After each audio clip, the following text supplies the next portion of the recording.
Hey guys! Today's video is a tutorial video again. Recently I created a study using oil paint on paper, and since it was the first chance I had to create a painting on the surface, I thought it would make an interesting video for you all. I enjoyed the process a lot, although I found it very different from painting on canvas. In this video I will explain some helpful tips, including how to prime your paper and some of the painting techniques I used which I felt yielded good results. Before you start painting with oil on paper though, I just wanted to let you know that it is more common to paint with oil on canvas or on primed wood rather than on paper. This is mostly for archival reasons. Oil paint is a medium that can last hundreds of years, whereas paper can rot when it is not stored properly or if it is exposed to moisture. In fact, this risk applies to any piece of art that is created on paper, whether you are using oil paints or other mediums. This degradation process can happen to canvas as well, although not as easily. In case you are looking to create art that you hope will last a long time, you might want to consider using primed wood for the foundation of your paintings. When using canvas or wood as your base, you always must prepare the surface first. The process of preparing wood requires first sanding the wood to the desired smoothness. Also, before you can even begin using either wood or canvas, you must apply multiple layers of gesso or primer. In addition, I like to sand the last layer of gesso in order to get an even smoother surface. When using paper, you only need to apply one even layer of gesso. When I primed my paper, I used a coat of matte medium from Golden Artist Colors. I will leave links to all the materials I used in the description for you. It's a bit hard to describe how much medium you will need, but you can't really do this wrong. Just disperse enough medium on your paper that it can spread across the entire surface with a brush. If you want a precise amount, you can apply as many layers as you wish to get the desired effect. But if you used too much, you will just have a thicker surface to work with. Just make sure the surface feels a bit rough after the medium has dried, so that it has a bit of a texture or tooth to paint on.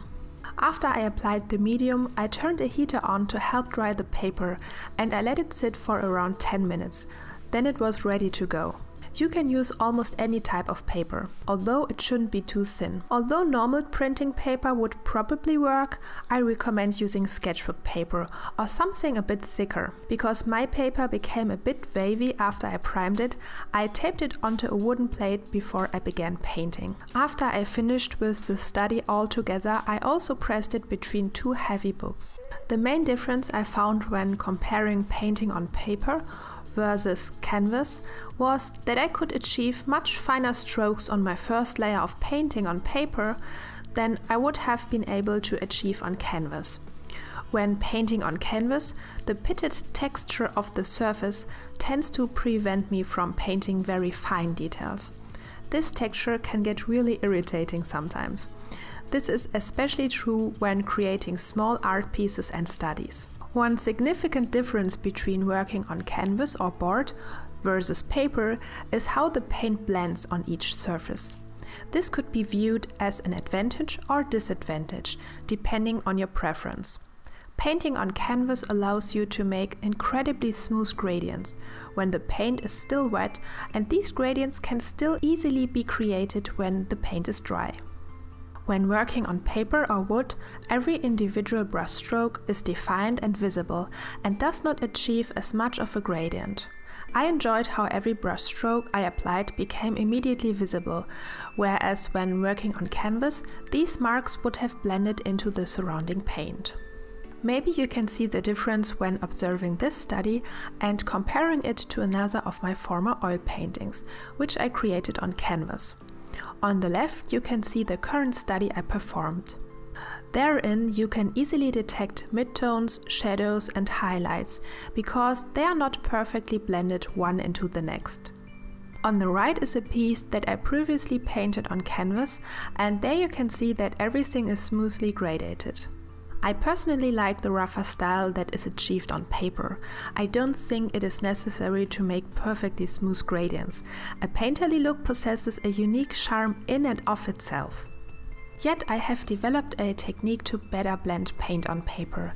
In this process I mix more of the in between colors and apply them next to each other. For example, I start with the darkest shadow color at the border of the face. Then I mix a midtone color, which I blend directly into the paint from my last brush stroke when applying it. In this way, I always touch a part of the image that I already previously painted. Using this technique allows every coat of paint to mix into the previous one. Therefore, the area I painted grows larger and larger as I progress. This technique can be tricky though, because as some of the painted areas blend together, you might accidentally destroy the gradients you already achieved. I recommend using a flat or a filbert brush for this process, because I find that this type of brush allows for smoother blending. Also, I find that this technique needs to be executed in one sitting, because it only works while your paint is still wet.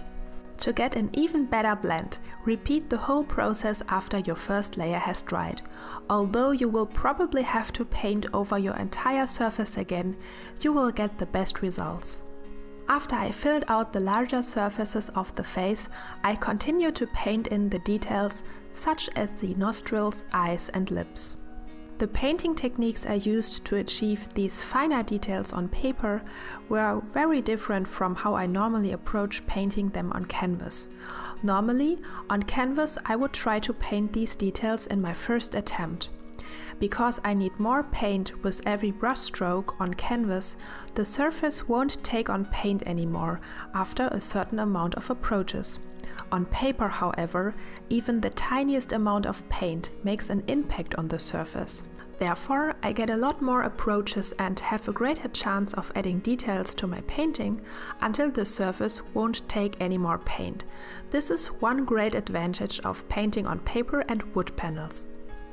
Because this method requires blending the paint from each new brushstroke with the paint from a previous brushstroke, as described earlier, I can only focus on one area at a time. Therefore, after filling out the entire portrait and adding finer details, I noticed many of my values were off, and I needed to go back in and correct them. This happened because it can be quite difficult to mix the exact values of a painting while the rest of the surface is still white. Yet you have nothing to worry about as long as you carefully check your values after having filled your underdrawing with paint. I decided to conclude this study after only applying one layer of paint, because I already liked the outcome and I didn't want this piece to have a finished look. To add to the unfinished effect, I decided to add some washes of black paint around the figure. To achieve this watercolor effect, I mixed black oil paint with Gamsol. When using Gamsol, the trick is to play with the amount needed until it makes your oil paint appear fluid. Some paints require more Gamsol and some less.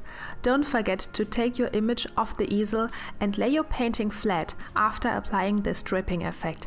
Otherwise, the paint will run down your image and leave an ugly pattern on your artwork. Believe me, I learned this the hard way. To conclude this tutorial for today, I wanted to revisit the main advantages I saw when painting on paper. First, you can start immediately. Second, you can cut your artwork into different shapes in case you need more or less space around the subject. Third, upon completion, you can glue the image onto a wooden panel if you want to give it a more finished look.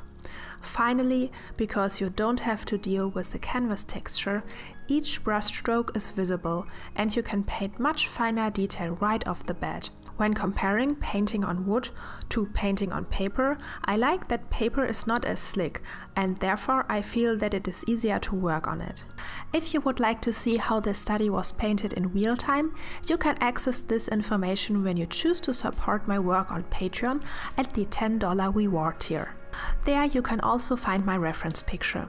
This information would allow you to create a study of this image for yourself, with the added benefit of having access to real-time video to show you how to accomplish the task.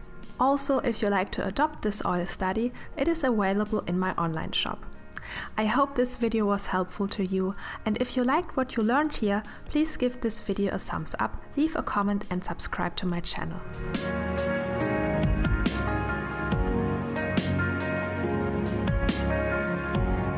For in-depth painting tutorials, head over to my Patreon page and select the $5 reward tier. You get instant access to over 30 painting tutorials, which you can download, insights into my working progress, helpful art material posts, and I answer all of your questions. For $10 a month, you get exclusive access to my live stream and real-time painting videos. For $15 and more, you get beautiful art surprises, fine art prints, original watercolor illustrations, and much more.